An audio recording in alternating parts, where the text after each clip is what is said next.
बिस्मिल्लाहिर्रहमानिर्रहीम अस्सलाम वालेकुम। पार्लियामेंट से मंजूर शुदा गैर शरई बिल जो कि 18 साल से कम उम्र की शादी पर पाबंदी का था, वो बलाखिर जाकर कौमी असम्बली से सेनेट में और सेनेट में भी पास होकर ये जब सदर के पास गया तो सदर से भी आप ये मंजूर हो चुका है, उन्होंने भी दस्तखत कर दिए हैं और ये बाकायदा तौर पर आप ये एक कानून बन गया है कि अब कोई भी ख्वाह वो एक फ़रीक हो या दोनों फ़रीक़ैन हो, ख्वाह वो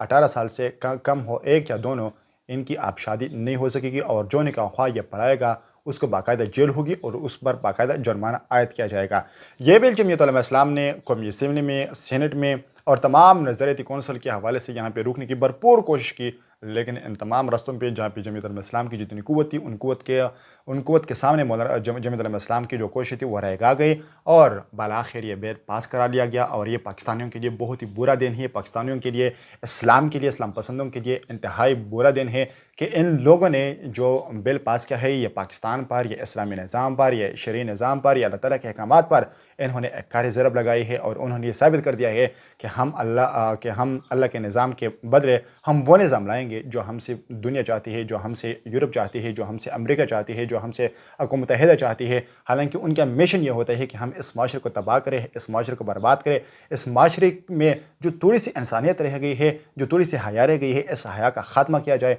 और हम खुलेआम ज़ना को आम किया जाए। क्योंकि जब इस्लाम ने किसी चीज़ को इजाज़त दी है कि आप 18 साल से कम, यानी जब बलूगत को बच्चा या बच्ची पहुंच जाए तो आप उनकी शादी करा सकते हैं, लड़का या लड़की दोनों का। तो फिर आप कहाँ से आ गए? आप लोग कौन होते हैं कि आप हुदूद का तयन करते हैं कि नहीं यहाँ पे 18 साल की उम्र होनी चाहिए, जब इस्लाम ने 12, 13, 14 साल बताई है, यानी बलूगत बताई है, और आप वहाँ पे जाकर बता दें कि नहीं 18 साल होनी चाहिए। तो फिर ये कौन सी इस्लाम है, ये कौन सी इंसानियत है, ये कौन सा पाकिस्तान है, ये कौन सा कानून है, कौन सा कानून कह रहा है? वाज़ेह बात ये है कि ये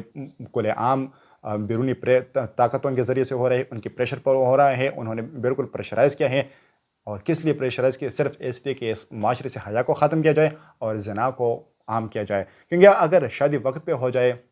दोनों मियाँ बीवी सेटल हो जाए, तो बहुत ही चांसेस कम होते हैं इस तरह के कामों के, बदकारियों के, ज़नाकारियों के, बदफ़ियालियों के, जो कि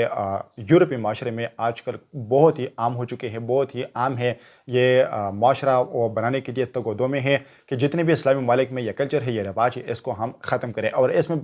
इसमें काफ़ी हद तक ये कामयाब भी नज़र आ रहे हैं। जहाँ पर ताल्लुक़ है कि इस बिल को किसकी हमायत हासिल थी, तो इसमें पीपल्स पार्टी की तो सर फहरिस्त क़ियादत है, उन्होंने इसमें भरपूर किरदार अदा किया है, उन्होंने ये बिल पेश किया है। वहाँ पे मुस्लिम लीग की हमायत हासिल थी, तहरीक इंसाफ की हमायत हासिल थी, इसके अलावा जितनी भी कॉम्परस जमात थी उनकी हमायत हासिल थी, सिवाय जमात इस्लामी, जमीयत उलमा इस्लाम और ANP की तमाम जमातों ने इसके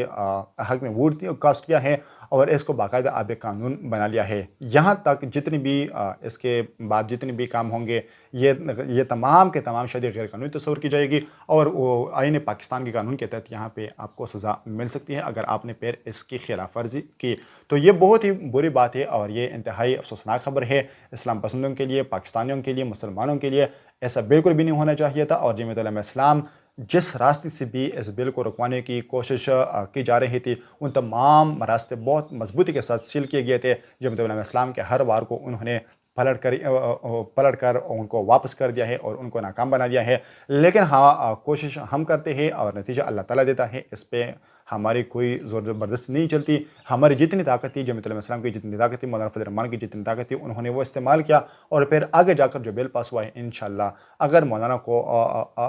को अल्लाह ताला ने वो ताकत दिया तो इंशाअल्लाह ये बिल वापस भी मौलाना फजल रहमान ही करेंगे, क्योंकि किसी और से तो ये उम्मीद बनती ही नहीं है। शुक्रिया।